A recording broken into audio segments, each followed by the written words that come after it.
सच बोलने वाली बहू। देखो ममता, मैं आज ऑफिस जाने के मूड में नहीं हूँ। किसी का फोन आया ऑफिस से तो बोल देना कि मैं घर पर नहीं हूँ, किसी जरूरी काम से गांव गया हूँ। ठीक है, मैं चला सोने, बाकी मैं संभाल लूंगा। ममता बेचारी, जैसा नाम वैसा ही नेचर। ना कभी झूठ बोला, ना फरेब, ना किसी से चालाकी की, ना किसी की पंचायत। सुन लेती है पति की बात और फिर कुछ देर बाद फोन आता है। हेलो, कौन? मैं सुनील का बॉस बोल रहा हूँ। दफ्तर में इतना काम पड़ा है, अभी तक ऑफिस नहीं आया। वो क्या कर रहा है? फोन दीजिए उसे। जी वो तो सो रहे हैं, कह रहे हैं कि आज गर्मी बहुत है तो घर के मजे लेंगे। बॉस को बीवी की बात पर गुस्सा आ जाता है। तो उसे बोल दीजिएगा कि अब घर में गर्मी के ही मजे ले, कोई जरूरत नहीं है यहाँ आने की। ये बोलकर बॉस फोन रख देता है। ममता सारी बात सुनील को बता देती है। न जाने किस बेवकूफ से पाला पड़ा है, समझ नहीं आता। तुम्हारे कारण मेरी नौकरी चली गई। अरे झूठ बोलने में क्या जा रहा था तुम्हारा? ममता को समझ में नहीं आ रहा था कि उसकी खता क्या थी। अरे जो है वही तो बोला। फिर एक रोज, बहू, अरे आ बहू, कहाँ है तेरा पति? इस महीने घर के खर्चे के पैसे भी नहीं भेजे। क्यों, माँ बाप की फिक्र खत्म हो गई है क्या उसे?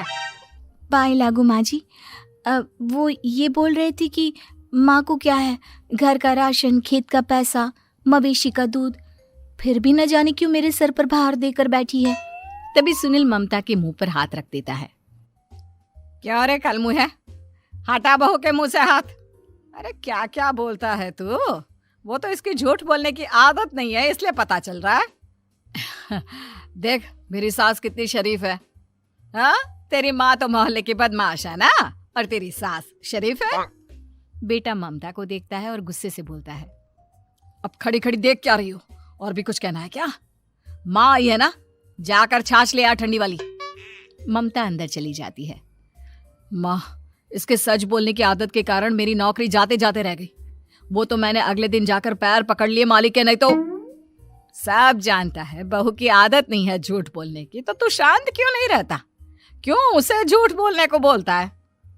फिर एक रोज, बहू जा अपनी पड़ोसन के पास और उससे बोल कि वो लाल वाली साड़ी जो उसने नए साल की पार्टी में पहनी थी, तुझे वो चाहिए। ना माँ जी, मुझे नहीं चाहिए। वैसे भी कल जिस शादी में जाना है ना, वहाँ के लिए तो मेरे पास काली साड़ी है। सास सर पर हाथ रखकर, अरे बुद्धू, मुझे चाहिए साड़ी। वैसे भी तुम लोगों में तो साड़ी का लेन देन चलता है ना, तेरी भी तो उसने पहनी थी ना। हाँ माँ जी, वो क्या है ना, हम दोनों के कपड़े एक दूसरे को आ जाते हैं। मैं ले आती हूँ आपके लिए साड़ी। बहू पड़ोसन के पास जाती है। कैसी हो निर्मला, तेरी लाल साड़ी चाहिए थी। क्यों? तू तो बोल रही थी कि तेरे पास काली वाली साड़ी है, तू वही पहनेगी, फिर लाल का क्या करेगी? अरे मैं तो काली ही पहनूंगी, लेकिन मेरी सास ने देखी थी तेरी लाल साड़ी, वो नए साल की पार्टी में तूने पहनी थी ना, तो इसलिए वो मांग रही है। ये सुनकर पड़ोसन थोड़ा परेशान हो जाती है। देख ममता, तेरे लिए तो मैं एक बार को साड़ी दे भी देती, लेकिन तेरी सास के लिए नहीं। वो क्या है ना, तू तो जानती है कितनी गंदी आदत है तेरी सास की। खाया पिया सब कपड़े पर ही पोंछ देती है। मेरी लाल साड़ी बहुत महंगी वाली है, पता चले उस पर हल्दी तेल का निशान लगा हो। ममता घर आ जाती है खाली हाथ। ममता को देखकर, नहीं दी ना उसका लूटी ने साड़ी, अब आए तुझसे लेने तेरा सामान, अच्छे से बताती हूँ। माँ जी, वो क्या है ना, मुझे तो वो दे रही थी, लेकिन आपके नाम पर नहीं दी। अरे किसने बोला था मेरा नाम लेने को? बोल देती तुझे पहनना है, लेकिन ना, तू तो ठहरी सच की देवी। न जाने सास क्या सोचती है और हंसने लगती है। अरे माँ, क्या हो गया? क्या सोचकर हंस रही है? याद है जब बहू को देखने गए थे? हाँ बस सही बात है। याद आ गया कैसे मेरी सास बाजार के खाने को बोल रही थी कि ममता ने बनाया है। और बहू ने आकर सब बता दिया कि ये सारा खाना तो बाजार से आया है, वो भी कल्लू हलवाई की दुकान से। ममता दोनों की बात सुन रही थी। हाँ माँ जी, वो कल्लू हलवाई का ही था। मुझे तो आज तक पता नहीं चला कि माँ ने क्यों कहा कि मैंने बनाया है। खैर, मैं तैयार होती हूँ, शादी में जाना है ना। पूरा परिवार शादी में जाता है, जहाँ खाना वाना खाकर सभी बैठे होते हैं कि एक औरत ममता की सास से कहती है, क्या बात है बहन जी, मेरी आपकी बात हुई थी तो आप तो बोल रही थी कि लाल साड़ी पहनने वाली हैं, तो मैंने ये काली पहन ली। पता होता कि आप लाल नहीं पहन रही हैं तो मैं ही अपनी लाल पहनाती। अच्छा जी, तो इसलिए पूछा जा रहा था। अरे इतनी साड़ियां हैं कि क्या बताऊं। मैंने सोचा तो था, पर ये सामने दिख गई तो यही पहन लिया। अच्छा, मेरी तो तैयारी काफी दिन से चल रही थी, फिर भी आज ऐसा लग रहा है कि ठीक से तैयार नहीं हुई मैं। तभी आ जाती है हमारी सच्ची बहू, ममता बहू। आंटी जी, वो क्या है ना, पड़ोसन की लाल साड़ी माँ जी को पहननी थी, लेकिन आप तो जानती है माँ जी की आदत, सारा खाया पिया कपड़ों पर ही पोंछ देती है, तो उसने साड़ी देने से ना ऐन वक्त पर मना कर दिया, तो अब इन्होंने ना मेरी साड़ी पहनी है।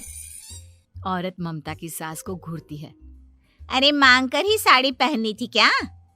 हम जैसे तो खुद की ही साड़ी पहनते हैं, चलो चलते हैं।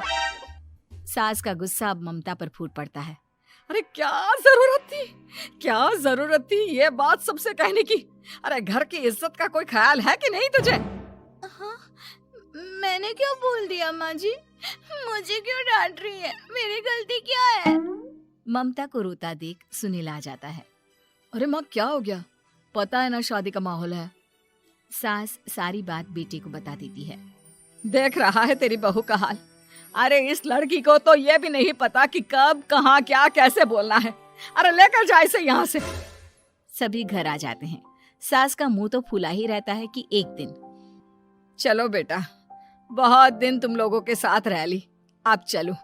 वैसे भी ऐसी बहू के साथ समय कैसे कटे, जो ना झूठ बोलती है ना लोगों की चुगली करती है। अरे गांव में ही ठीक हूँ मैं, कम से कम 4 घर की खबर तो मिलती रहती है, वो भी मसाला डालकर। कैसी बात कर रही है माँ? अभी तो आई है, रह जाना, कितना अच्छा लगता है तेरे रहने से घर। तभी ममता आ जाती है। अच्छा लगता है, लेकिन आप तो बोल रहे थे कि न जाने कब तक रुकेगी, जाने का नाम ही नहीं ले रही।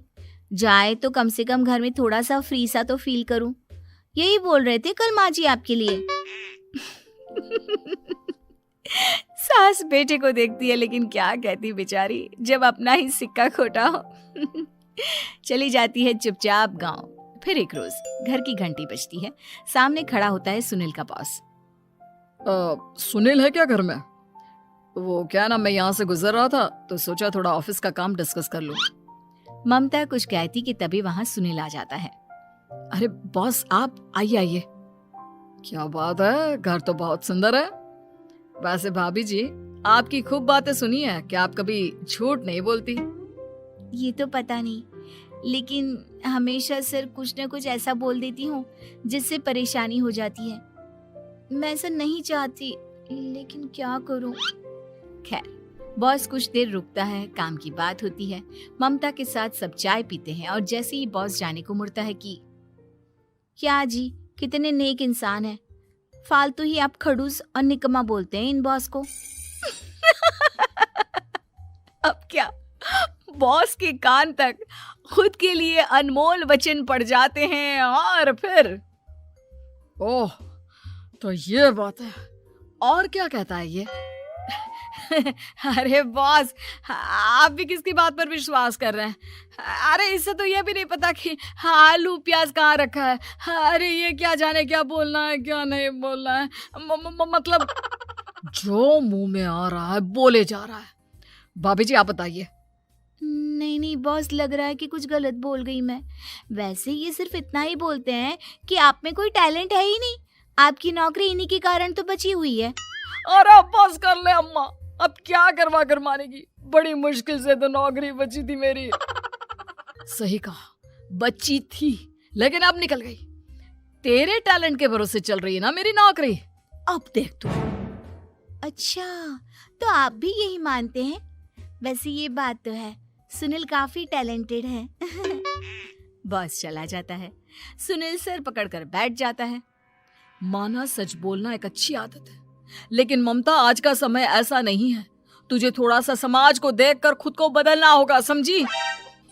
जी मुझे तो पता ही नहीं चलता कि मैं क्या गलत कर रही हूँ। यकीन मानिए मैं जानबूझकर नहीं करती। सुनील सोच लेता है कि वो किसी न किसी तरह अपनी बीवी के इस भोलेपन का इलाज करके रहेगा, लेकिन सवाल ये कि कैसे का जवाब अब मिल जाता है। और फिर एक रोज ममता की माँ आती है। ममता, तुझे तो पता है तेरे पापा का काम ठीक नहीं चल रहा है, कुछ पैसों की जरूरत थी, तेरे पास हो तो मदद कर दे बेटा। ममता माँ को घर खर्चे से बचाए पैसे दे देती है। पैसे देने के बाद सुनील आ जाता है। अरे सासू माँ, आज यहाँ कैसे आना हुआ? नहीं बेटा, वो ममता की याद आ रही थी ना तो आ गई। वो क्या है ना, पता है पापा का काम ठीक नहीं चल रहा है तो माँ कुछ पैसे लेने आई थी। क्यों? यहाँ क्या पैसे का पेड़ उगा है? अरे कौन सी माँ अपनी बेटी के ससुराल का खाती है? कोई जरूरत नहीं है पैसे देने की। वापस कर दो माँ जी पैसे और निकलो यहाँ से। आगे से यहाँ पैसे लेने नहीं आना। सुनील ये बोलकर निकल जाता है। उसके जाने के बाद, बेटा ममता, तूने मेरी बेइज्जती कराने के लिए यहाँ बुलाया था क्या? अरे छोटा सा झूठ बोल देती तो तेरी माँ की इज्जत बच जाती, लेकिन चलती हूँ मैं। सास बाहर जाकर बाहर खड़े सुनील से कहती है, तेरे कहने पर बेटा हमने ये नाटक तो खेल लिया, लेकिन उसका क्या असर होता है ये नहीं पता। थोड़ी देर बाद सुनील घर आता है। देखिए, मुझे मेरी गलती का एहसास हो गया है। मैं समझ गई हूँ कि सच कितना सच होता है और उसकी कीमत आज के समय में बहुत बड़ी है। माफ करना, मैं आज से सच कभी नहीं बोलूंगी। क्या? कभी नहीं? फिर क्या, दोनों मियाँ बीवी खुश रहने लगते हैं, क्योंकि बीवी को थोड़े से झूठ की आदत हो जाती है।